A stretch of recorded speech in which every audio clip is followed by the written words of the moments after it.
Hi, we're Rich and Jackie from Early Retirement Wonderlust, and we are 4 weeks into our French road trip, which has seen us travel through the Alps, through Provence, and to where we are today. And we're absolutely gutted.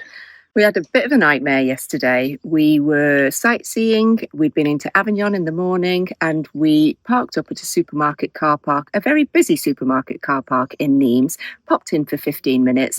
And when we came back, our side window had been broken and they've stolen all of our tech equipment and our rucksacks. We are absolutely gutted. And what we're probably more gutted about is that in 3 years of YouTube, we have never done any clickbait or sensationalist titles or thumbnails or anything like that. But we really have been robbed. we're in a bit of a state of shock. We do want to put it in perspective, though.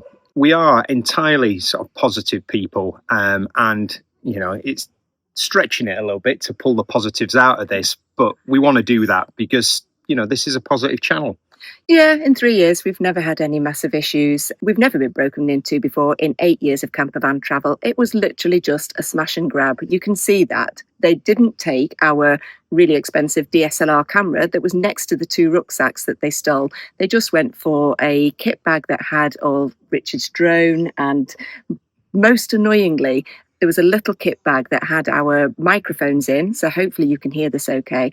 And it had all the mounts for the cameras and it had lots of different wires that we needed for charging. That's the bit that's really annoying. Yeah, it's taking us back to old school. And if you can just see the setup that we're using now, we're hoping that the mics on the iPhones work fine, and they should do. But yeah, for the next few weeks, until we can get this sorted out, it is going to be a little bit old school, and we needed you to understand that. We're lucky. They didn't get our laptops. We've got a safe and we've got all our documents in there. It was just a smash and grab. So we're okay. Nothing's been permanently damaged. The window actually popped through, so we've managed to wedge it back in for the moment, and we're hoping we can get it fixed properly at some point soon. We've got our passports, we've got each other. They just stole bits that are annoying more than anything, but it's stuff, and it's stuff that it's insured, and when we get back to the UK, we'll sort it, but it is not going to interfere with the rest of our travels.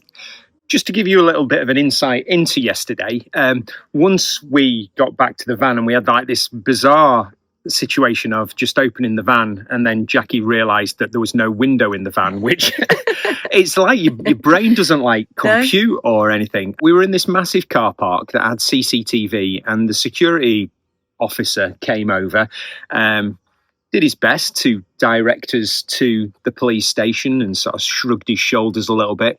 But we were obviously driving around Nimes with the window out. Jackie had to stay in the van because we couldn't park at the police station. So I had to go in and do my best Google Translate. And to be fair, the French police were really good. We both used Google Translate. We got the message across. We filled out all the appropriate paperwork. They stamped and signed it just for our insurance. And then they weren't really that much more interested in it. We spoke to the insurance company as well. As soon as they realised that sort of we weren't damaged in any way, they weren't particularly helpful. we explained it was like half 5 on a Saturday afternoon, and where would we go to get this repaired, and they just sort of said we needed to find somewhere. They didn't have any recommendations, so we were a bit on our own with that. But as Jackie said, we managed to sort of bodge it together back into some sort of shape, and at least the van's reasonably secure.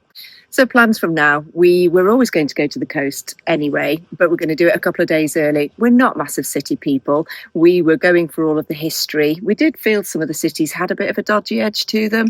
We had been in Orange the day before, and where we'd parked the van, there was quite a few people hanging around, drinking lots of alcohol. It just didn't have a great feel. In Nimes, when we did get robbed, we were actually in a really busy supermarket car park. Didn't even think anything about it. We pulled the blinds down like we normally do at the back of the van, popped in for 15 minutes, came back with minus a few bits. But we're going to go to the seaside. We're going to go and have a week on the coast, and we are just going to chill, relax, and regain our thoughts on what we're going to do after that. We've still got 2 weeks of the trip left. We've just had 3 amazing days by the coast, and we've actually had 3 days of licking our wounds, drowning our sorrows, and just generally getting our head around everything that's happened. But we're back on it, and we're back with you, and we just thought we'd give you a quick update. We have had a really good think. Was it something that we could have avoided? Is there something that we would do different again if we could roll back time? And actually, the answer is no. We're doing something that we've done literally hundreds of times, both in the UK and in mainland Europe. We literally just went to the supermarket. We'd parked at a really busy hypermarket. There was loads of people around. It didn't particularly feel as if there was any issues there. We're not massive fans of cities. We don't particularly like leaving the van, but at supermarkets, you just don't really think about it. And it was literally an opportunist smash and grab. We don't know whether they had spotted that we'd got stuff in the back of the van when we pulled up. We'd pulled the blinds down on the van, so they couldn't see what was in there. I think it was literally an opportunist. Let's have a look what's in the van. We saw it was full. I don't know. And it could have happened anywhere. And in 8 years of campervan travels and adventures all around Europe and the UK, we haven't had any issues at all. So we're putting it down to the fact that we were just really, really unlucky. We were really, really unlucky. And then talking about unlucky, we have had a frustrating couple of days. We've been trying to ring different insurances. We have actually got 4 different insurances that particularly should cover us. We've got our, obviously, van insurance, car insurance. We've got a house insurance. We've got travel insurance. And we've even got drone insurance. But really frustratingly, between them, I'm not actually sure whether we will be able to get most of what we lost back. There is a huge excess on the van insurance, which might just about cover some of the damage to the window. One of the really useful suggestions from our insurance company, who said they don't have any contacts in mainland Europe, is that we need to sort out getting the van window fixed ourselves. Well, that's not as easy as it sounds. We have rang a couple of VW garages. They almost laughed at us and said, well, we're full until at least October, so there's no way we can look at it for you. Luckily, I think we've got a solution. We've jammed it back in, and we should be able to be pretty safe on our travels for the next week and a half until we get back to the UK. The van shade inside has just been, smashed. So that's all going to need to be replaced. So it's going to be a reasonably hefty bill, I think, for the repairs. But at the moment, we're stuck in the middle of nowhere, not really knowing very much. We have, as Jackie said, had a few conversations with insurance companies, and they all seem to be, a little bit reluctant to show their hand in terms of what is covered and what isn't covered. And there's an awful lot of talk about, okay, when you get back to the UK, you need to contact us and things like that. I think as a little teaser of perhaps some of the problems we're about to face when we actually get into the claims world is that our home insurance told us that the drone wasn't covered because a drone is technically classed as an aircraft, which is technically classed as a vehicle. So home insurance, even if it's personal possessions on the road, does not cover vehicles, which, yeah. We'd left the UK thinking that we had got appropriate insurance. You know, we've got van insurance, and we thought all our possessions, if they weren't covered with a problem with the van, would be covered by home insurance. But it's conversations for us to have. And if we can't claim for certain things, then it's just things that we've learned for next time. And when we get the new van, we will make sure we've got adequate cover for everything. We did think we had. Hopefully we have, but who knows? But we have put it all in perspective in the fact that it is, I think, as we said earlier on in the video, it is only stuff. And actually, we're both safe. We're both well. We've got our heads around it now. And actually, stuff can be replaced. We may well be out of pocket with it. And that's fine, because we've still got a couple more weeks in Europe, and we're here to enjoy ourselves and make the best of what we've got. Really could have been so much worse as well. We have got a little safe hidden in the van, and it had our laptops in and our passports and a few euros that we've got left for the last couple of weeks. So they obviously didn't find that, which is really good, because I don't like the idea of people having access to our personal identity stuff, which they would have had if they had the laptops and if they'd got hold of our passports. That would have been my biggest worry.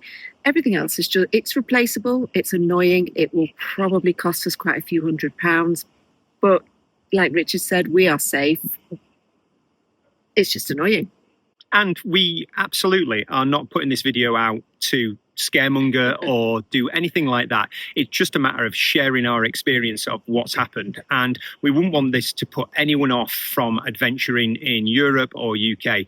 I don't actually think it's anything to do with Europe. I think it's just the fact that it was circumstance, it was a smash and grab. It happens all the time, all around the world. Even in our lovely Dales, cars are constantly getting broken into when people are going out for walks. So yeah, something, one of the comments we've had, because we put a little post on Instagram just to say what had happened. A lot of people have said that when they go to the supermarkets or when they're out and about, one person stays in the van. And to be honest, that's just not something that we're willing to do. We are not going to live with the constant fear that you will get broken into again. If the worst does happen, it just happens. But I'm not going to sit in a van while Richard's out doing something just because we need to look after the van. It won't change what we do, and it shouldn't change what anyone else does either. Like Richard said, it could happen in the Dales, it could happen in the UK. We are just going to get on with it. Now, we've got a couple of really good weeks still planned in France. We haven't changed our plans. Coming to the seaside was one of the things we were going to do anyway, and we've still got lots of exploring to do. a slight twist on that, however, is that it has perhaps galvanized our thoughts and our views on cities. We're not massive city people. You'll know that from the channel. And it's something that has made us feel a little bit uncomfortable and made us sort of second guess ourselves. And sometimes I think we perhaps take ourselves to cities that we feel like we should go to see, but actually in our heart of hearts, maybe we don't want to. So we are going to be traveling along the Côte d'Azur over the course of the next 10 days. And we are going to be going past some pretty big cities and conurbations. And yeah, we're not entirely sure how we're going to play that, are we? Yeah, for now, particularly with the window as it is, I think we will probably just stay on a couple of campsites, which feels a little bit safer, particularly if they're busy at this time of year, and make our way back. So in terms of our challenges ahead, I'm sure that you will understand the old school nature of how we're filming. And if I can take a picture, it's a very similar setup to earlier in the video. We are using our iPhone and it's stacked on books as we speak. And we're going to keep our fingers crossed that the sound is good for the next couple of weeks, and we'll sort out all of that tech stuff when we get back home.